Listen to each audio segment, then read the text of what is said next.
Oh shit.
What up guys, it's Vicarate here, and as you might have figured out, today I'm going to talk to you guys about Battlefield Hardline and some of my thoughts about this game.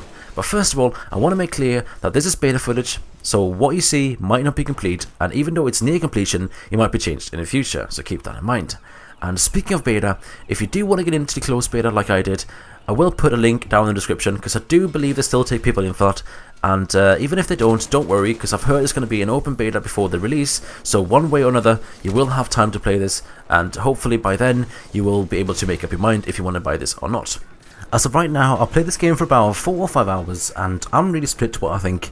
I think, like most people, that this is a reskinned Battlefield 4 with maybe a bit of Counter-Strike in it, and I don't mind that, but I do think that the Battlefield 4 and all of its DLC isn't properly polished yet, and it feels a bit weird that they all of a sudden made this game and didn't really focus on, finishing Battlefield 4 first. It's almost like, they start one project and then it just bumped on to another one. Even though it might not be the same team that's doing this one, it's still a bit weird. And it doesn't even feel like a proper game. It feels like it should be DLC for Battlefield 4, which honestly, that would be fine, but I don't think this is worth being its own game. I just don't think so, and I'll explain to you why during this video. But that made me sound very, very, very, very against this game, which I'm not. There's actually a few good things about this game, even though I think that should have been implemented in Battlefield 4. But the best thing about this game so far is we all remember the struggle in Battlefield 4 of trying to get a medkit or an ammo kit from an ally who are completely oblivious of what's happening around them, or aren't very cooperative. And in this game, you don't have to worry about that. All you have to do is simply go up to an operator or an enforcer and press E, and they'll give you whatever medkit or ammo kit they have on them. And that's it. You don't even have to ask them. And that's like the best upgrade ever. And the second best thing is the operator class. Like, the class itself isn't very special. It's a bit like the assault class, but they've got a secondary tool right now called the survivalist pen, which basically allows you to revive yourself each time you die, once every turn of course. The only exceptions are if you get shot in the head or blown up.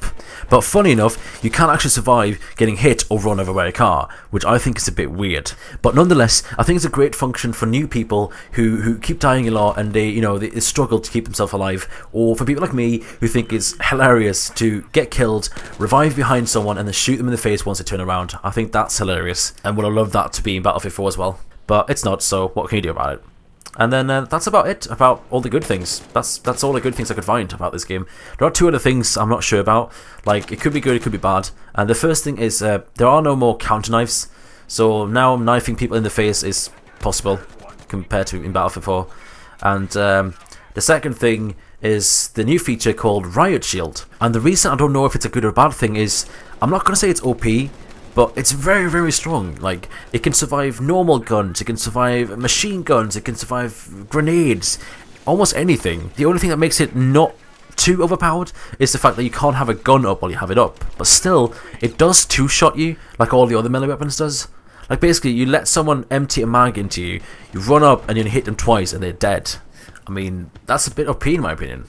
But nothing beats the worst thing about this game so far, that I found at least, and that is that the armoured vehicles are way too OP. And the first reason is that there's bulletproof glass, which means you can't shoot anyone who's inside it, and the second is that there's a built-in turret which the driver can actually use, so it's like a mini tank, and when that comes around, all it can do is run or hide.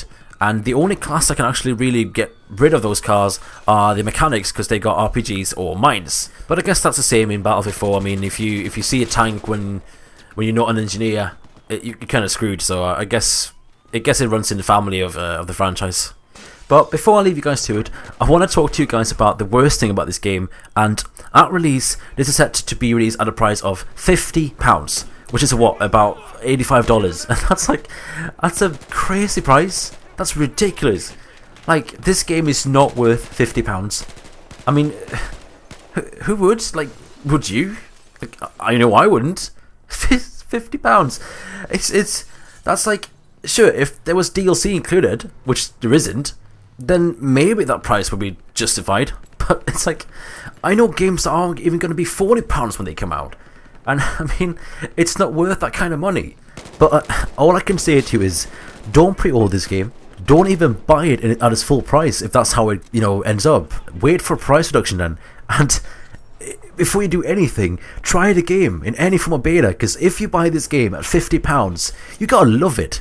I mean, you're completely bonkers otherwise. Because I'm just thinking, who are they trying to sell this to? Like, we're not millionaires. So EA, come on, like, just reduce the price a bit and everything will probably be fine. But £50, get over yourselves. But anyways, guys, feel free to comment down below if you agree with me about all of this, and if you want to see more of these kinds of videos. And yeah, I hope you liked it, and I'll see you in my next video.